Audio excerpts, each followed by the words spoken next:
Hi, my name is Megan Beats, and today I'm going to tell you the story of the Three Sisters. And the Three Sisters are a rock formation in Australia. And I got to see this several years ago, and ever since then I've been intrigued with their story, so I'm going to share it with you today. In Australia, the Blue Mountains are very mysterious. They're lush green rainforests, and there's deep valleys that are millions and millions of years old. And this is part of where the Aboriginals lived, called the Gungurra people. And there rises this rocky formation called the Three Sisters. And this is the story of how those three sisters came to be there. Long, long ago, in the mystical land of the Gondwana, it was beautiful and peaceful and it was untouched. And there was this medicine man called Taiwan who lived there. He was also known as a witch doctor. And he had 3 daughters who he loved and cherished above anything else. And their names were Meanie, Wimla, and Gunaroo. And in the Blue Mountains also lived this evil creature called Bunyip. He lived in this deep, deep, dark hole. And he was huge and evil. And he liked to feast on young girls and women. And he had a horrible, harsh cry, and if you heard it, you had to run and hide. That was the only way to stay safe from him. Everyone feared the Bunyip. And if you passed his hole, you had to creep very quietly so you wouldn't disturb him. Well, one day, Taiwan had to pass the Bunyip's hole, so he left his daughters up on a high cliff so that they'd be safe.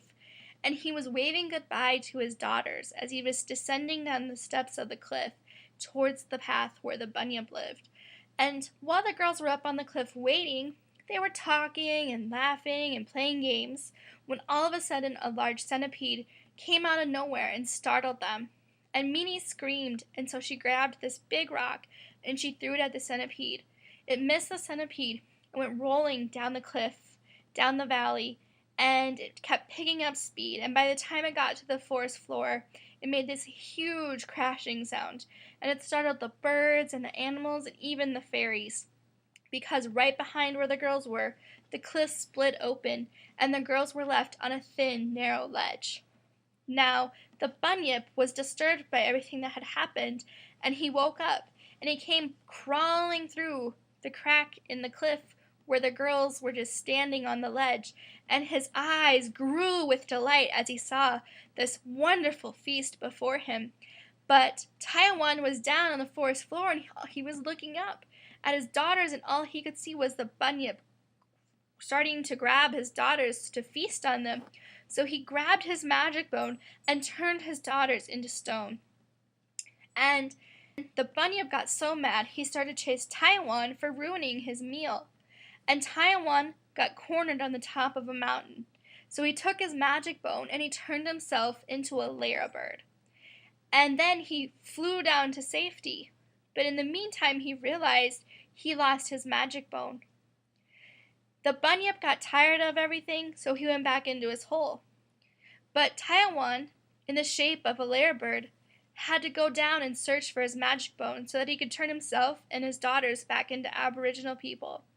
So you can still find him today in the Blue Mountains on the forest floor in the shape of a lyrebird, searching and searching and eating insects and calling up to his daughters on the cliff, telling them that he will find the magic bone.